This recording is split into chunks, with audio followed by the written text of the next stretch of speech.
से मिटाते चलो।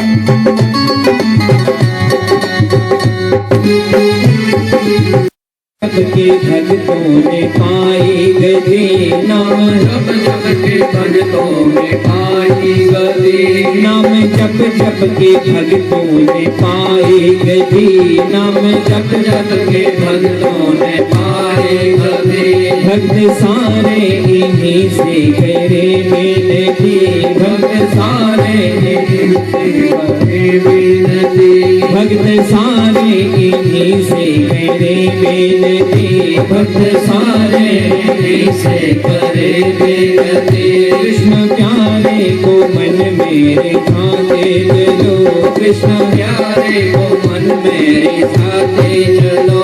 कृष्ण गोविंद गोपाल गाते चलो, कृष्ण गोविंद गोपाल गाते चलो।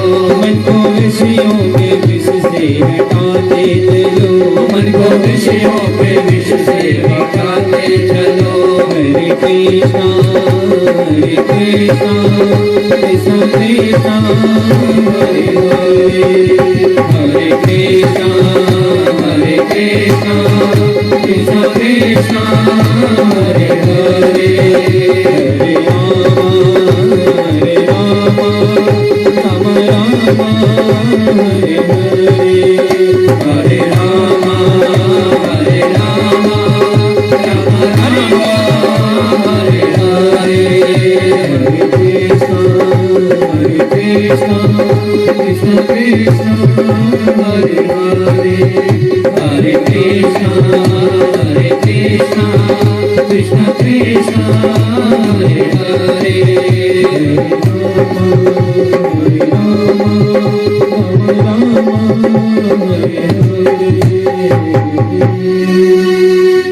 बोले बाल कृष्ण भगवान की जय हो। महाराज अजामिल का उद्धार हुआ और उसके आगे दक्ष महाराज के 11,000 पुत्रों की कथा है जिन्हें नारद जी ने सन्यासी बना दिया था। और देवताओं ने, इंद्र महाराज ने बृहस्पति महाराज का अपमान किया तो बृहस्पति महाराज अंतर्ध्यान हो गए, दिखाई ना दिए। तो विश्वरूप जी को अपना गुरु माना, परंतु इंद्र ने उनकी हत्या कर दी क्योंकि वो राक्षसों को भी यज्ञ का भाग देते थे। तो इंद्र को ब्रह्म हत्या लगी और फिर इस ब्रह्म हत्या से छूटकर उस समय में वृत्तासुर का नाम का राक्षस आया, जिसको मारने के लिए दधीचि ऋषि ने अपनी हड्डियों का दान दिया,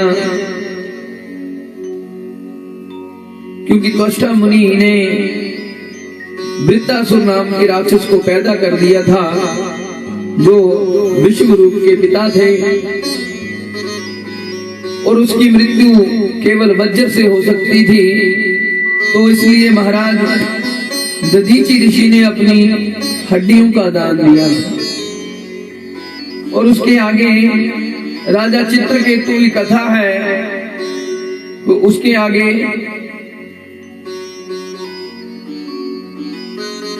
शिशुपाल की मृत्यु की कथा है। ये कथा आपको परसों की कथा में समझ आएगी। ऐसे तो कल भी थोड़ा वर्णन होगा, रास की कथा में ये कथा समझ आती है। जिस समय परीक्षित ने प्रश्न किया था कि भगवान को यह लौकिक मानकर गोपियां गई थी और उनकी काम में इच्छा थी, तो भगवान ने उन्हें महारास क्यों दिया था? तो बताया गया था उस समय में कि राजन, भगवान से केवल संबंध होना चाहिए, कैसा भी हो, मन पक्का होना चाहिए उस संबंध में। और शिशुपाल ने बैर का संबंध बनाया था, शत्रु बनाया था भगवान को, आजीवन गालियां दी। भगवान ने 100 अपराध क्षमा किए और 101वें अपराध पर उसका गला काट दिया था। यही बात वहां सुखदेव जी महाराज ने दोबारा सुनाई थी राजा परीक्षित को कि भगवान से केवल संबंध होना चाहिए, वो कैसे भी हो। और महाराज उसके आगे प्रहलाद जी का चरित्र आता है। भगवान के परम भक्त हुए प्रहलाद जी महाराज, जो अपने पिता के विरुद्ध जाकर जिन्होंने भगवान की भक्ति की और भगवान की भक्ति करके भगवान को पाया, ऐसे प्रहलाद जी महाराज हुए। और अपनी भक्ति के प्रताप से अपने माता, अपने पिता और संपूर्ण राक्षस कुल का उद्धार करवाया। यहाँ सप्तम स्कंद की पूर्णता होती है। अष्टम स्कंद में गजराज जी की कथा है। गजराज गजेंद्र मोक्ष की कथा। महाराज गजेंद्र मोक्ष प्रत्येक मनुष्य को समझाने के लिए, इस संसार की बातों को समझाने के लिए बहुत अच्छी उदाहरण है। बड़े भारी वन में एक हाथी रहता था, साथ में परिवार था। उस जंगल का वो एक तरह से राजा था, क्योंकि बहुत बलशाली था। 1000 हाथियों का बल अकेले के अंदर था। उसकी बहुत सारी पत्नियां थी, बहुत सारे बच्चे थे, उन सभी पर वो शासन करता था। उस जंगल के सिंह आदि जानवर भी उसके डर से उसके करीब नहीं आते थे। एक दिन अपनी पत्नियों को साथ में लेकर सरोवर में स्नान करने के लिए गया और वहां स्नान करते करते एक ग्राह ने उसका पांव पकड़ लिया। पांव पकड़ा तो पहले तो उसे लगा कोई ऐसे जल का जीव है। अभी जब इसे पता लगेगा कि किसका पांव पकड़ा है तो अभी उठकर माफी मांगेगा। पांव छुड़ाने का हल्का सा प्रयास किया, परंतु पांव न छूटा। ग्राह ने अपने दांत और जोर से गड़ा दिए। पीड़ा बढ़ी तो थोड़ा और जोर लगाया, परंतु छूट ना पाया। ग्राह जल का जीव उस हाथी को पानी में खींचने लगा। पानी में उसकी ताकत ज्यादा है। हाथी घबराया, पत्नियों से कहा कि मुझे थोड़ा बाहर निकालो। बच्चों से कहा तो बच्चों ने और पत्नियों ने सूंड में सूंड डालकर खींचने लगे बड़े जोर से, परंतु वो भी साथ में जल में जाने लगे। एक दिन खींचा, 2 दिन खींचा, बच्चों ने साथ छोड़ा। बोले पिताजी हम आपको नहीं खींच सकते, अब आपके पीछे हम नहीं मरना चाहते, इसलिए हम आपके साथ जल में नहीं जाना चाहते। बच्चे छोड़कर चले गए। हाथी पत्नियों से कहता है देखो ये कैसे हैं, इन्होंने ये कैसा कार्य मेरे साथ किया। सारा जीवन मैंने इनका पालन पोषण किया और उन्होंने मेरे साथ ऐसा व्यवहार किया। पत्नियां बोली जाने दो, मैं आपके साथ हूँ। पत्नियां लगी खींचने। जब 3-4 दिन निकल गए, पत्नियां भी ना खींच पाई तो पत्नियों ने भी साथ छोड़ दिया। पत्नियां छोड़कर चली गई। अब लगा जल में डूबने महाराज, और जल में डूबता जाता है। जब इतनी सी सुंड बाहर रह गई ना, इतनी सी, तब भगवान की याद आया कि मेरा कोई और भी सहारा है, मुझे कोई और भी बचाने वाला है। जहां पर डूबा हुआ था वहीं पर एक कमल का फूल लगा हुआ था। उसी कमल के फूल को तोड़ा है और तोड़कर भगवान के चरणों में अर्पित कर दिया। महाराज भगवान से बेनती कर दी।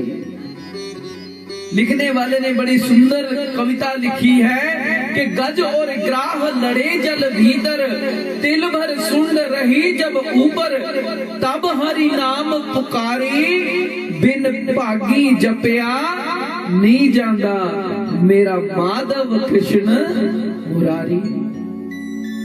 अगर भाग्य होगा तो भगवान याद आते हैं, नहीं तो भगवान नहीं जपे जाते महाराज। सारी जिंदगी लगे रहो।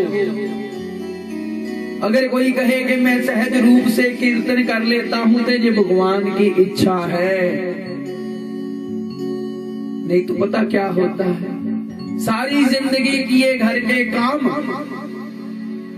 दांत गए टूट, अंत में याद आया भगवान का नाम, तो बोलना था राम, अब दांत नहीं है तो बोलता माम।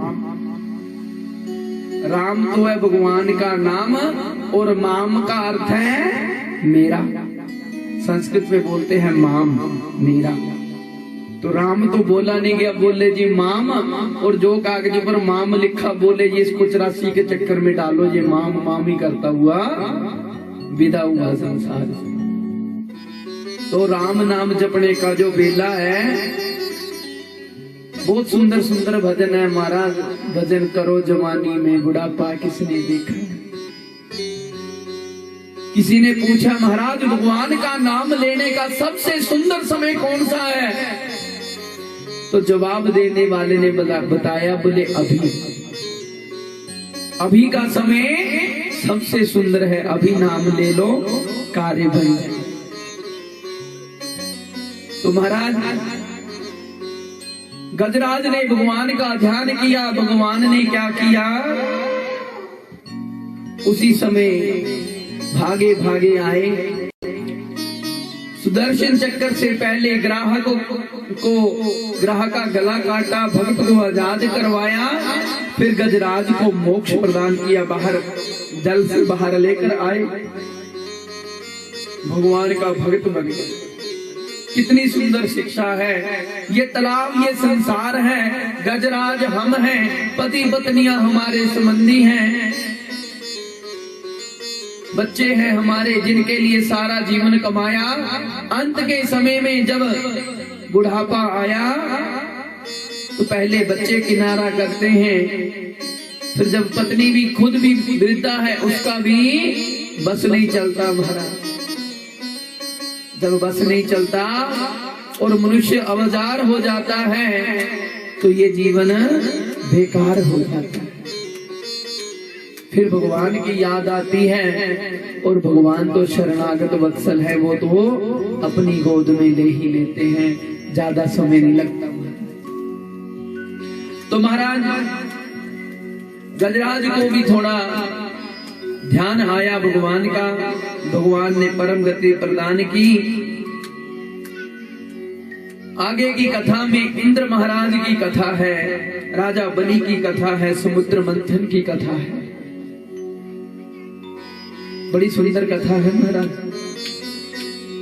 चाहे आपके पास जितनी मर्जी बड़ी उपाधि हो, कभी किसी का अपमान मत करिए, उपहास मत उड़ाइएगा, अन्यथा लेने के देने पड़ सकते।